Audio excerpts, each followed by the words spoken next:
LoreWarrior Armour Double Feature, Maxim Heavy Hover Transport 3058. Overview.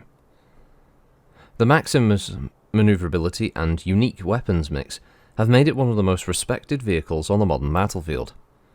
Its popularity as an infantry carrier led Theodore Kurita of the Draconis Combine to choose the Maxim for conversion to a powered armoured infantry transport, and he commissioned Scarborough manufacturers to develop and produce this upgraded design. Capabilities. The refit uses ferrofibrous technology and additional armour on the LRM mounts and the turret to increase the armour protection of the Maxim. The modified weapons array includes streak missile launchers and a tag system that enables a Maxim crew to act as spotters for supporting Arrow 4 fire. In addition, Scarborough added firm points to the infantry compartment for securing battle-armoured troops during the high-speed dash across the field, and enlarged the main door to accommodate the bulky armoured suits. Deployment. During the Battle of Luthien, the DCMS used several units of Maxims to hunt down and kill stars of Omnimex and Elementals that had outflanked the DCMS's main position. One such unit encountered a medium star consisting of 2 Black Hawks, a Fenris, and 2 Lokis. The DCMS commander ordered half his company to provide LRM covering fire while the rest deployed their troops. The initial barrage did little damage to the clan star, and the Omnimex would quickly move to crush the Innisphere infantry troops. The anti-infantry pods carried by several of these Omnimex proved devastatingly effective, causing many casualties. The Maxims, however, performed brilliantly. They destroyed 3 clan mechs with SRM fire and crippled a 4th with a ramming attack. Variants. The fire support variant of the Maxim replaces the original design's SRM launchers and tag unit with a turret-mounted LRM-15 and 2 tons of ammunition. The anti-personnel variant replaces the original design's side-mounted streak SRMs with machine guns for use in areas patrolled by enemy infantry. 3058 Upgrade Entry. Overview. When the DCMS actively sought contracts for the deployment and production of the first transport specifically designed to carry a battlesuit-equipped squad, it was made clear that a successful design would be the official ground transport for the powered armoured units throughout the Draconis military. Scarborough Manufacturing easily won the contract with their proposal for an advanced technology version of the Maxim, and as they upgraded the transport, they publicly showed all the innovations going into the design. Wider doors, specially designed handholds and seats being widely boasted about by proud spokespeople, and the DCMS purchased the Maxim and began to widely distribute them throughout their military, bypassing traditional field tests.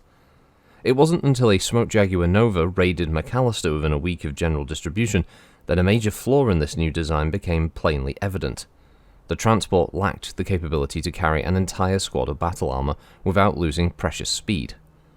Scarborough initially denied the claim and attempted to dispel it with a public display of its capabilities. However, it became apparent that Scarborough had failed to test its own vehicle, as the transport, contrary to the company's claim, could only carry 3 battlesuits inside a bay without losing speed during the demonstration.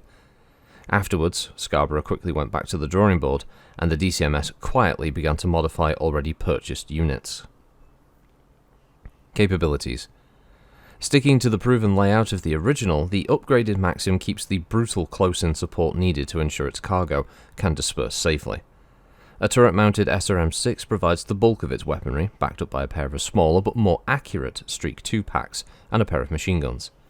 2 LRM-5 racks preserve the Maxim's much welcomed long-range capability, and a tag allows crews to call in nearby Arrow 4 batteries, as well as semi-guided LRM munitions. Deployment. The design error has been noted as the most embarrassing in Scarborough's history, and their initial refusal to admit it only compounded the outrage. The Blackwell Corporation, manufacturer of units such as the Bandit, the Maxim's closest competitor, began an ad campaign with the slogan, "Able to carry what we say it can." Sales of the Maxim steadily declined and did not pick back up until Scarborough released the Maxim 1 in 3060. Still, despite the problems, Maxims of all stripes are a common sight throughout the Innisphere. During the Fedcom Civil War, many skirmishes occurred, where a Maxim-equipped infantry force would come under heavy fire, set up a perimeter, and provide cover for the transports while they fell back to provide long-range fire support. Once it became apparent the enemy was shifting, or its current position became untenable, the Maxims would lay down heavy short-range fire, pick up the surviving infantry, and move to the next designated location. Variants. Though Scarborough suggests the removal of the tag to make room for a full battle-armoured squad, crews instead often strip out the machine guns. Crews are not willing to lose their ability to call in artillery support, and with a squad of battle armour on board, most feel safe from hostile armoured infantry. This practice has ended with the release of the Maxim 1, where most of the weaponry is stripped out for a Streak 6 and a pair of ER medium lasers. The tag system was kept, and this newer version carries an entire platoon of battle-armoured troops. Though in wide circulation with the DCMS, units stationed along the Fedson's border, the increase of battle armour troops in these regiments and any lack of demand has forced the anti-personnel variant of the upgraded Maxim out of production, with the line retooled to produce the infantry transport version. Streak missile racks and ammo have been removed to add another 5 machine guns spread throughout the chassis. The fire support version, however, is still in production. Removing all the short-range missile systems, the variant mounts a single LRM-15 with the original pair of LRM-5s, and this model is often used to support other light hovercraft. And finally, some field modifications of the Maxim have emerged, taking advantage of the recent slew of vehicle-compatible C3 field modification kits. Some have replaced the machine guns for a slave, while others go further and change out the cargo space and tag, as well for a master unit.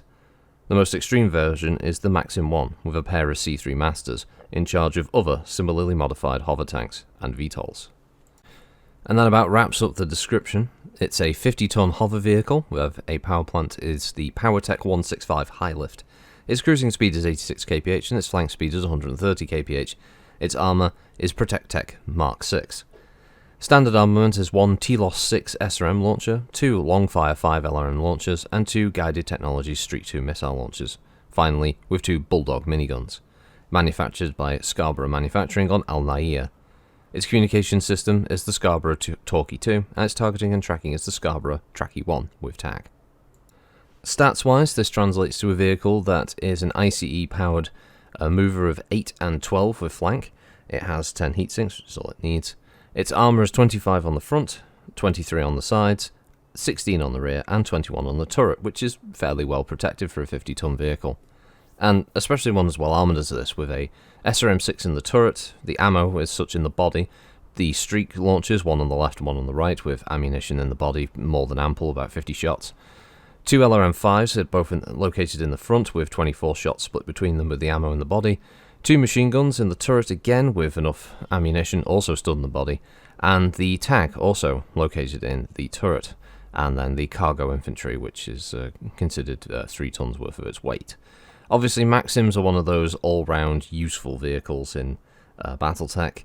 They are, as I mentioned before with the armour, capable of being able to take enough hits to get their infantry into the field, up to the front line. And I think I've said in the past that these things would be really good as sort of objective units as well, being able to move troops around, and also being a thing where players could be protecting a vehicle like this, or escorting some of them, or capturing a few of these vehicles, because they're all very useful at being able to do a lot of different roles on the field as well. So they can be used as pretty effective enemies for the players to fight. They can also be good little allied support units. And yeah, I mean, they're durable enough, and they can do a bit of damage in return, and the fact that they can basically shoot in every single direction, because the turret can shoot in whatever direction it wants regardless of the facing of the vehicle, meaning that you've got enough weaponry there that no single mech running around it is usually in a position that it can't be shot at, which does make the Maxim, yeah, quite nasty. So yeah, that's the Maxim hover tank, the 3058 edition anyway, and yeah, we'll see what's up next, but anyone who's got the book already knows, but there you go. Thanks for listening, everybody. Have a good week, and I'll catch you next time. Bye-bye.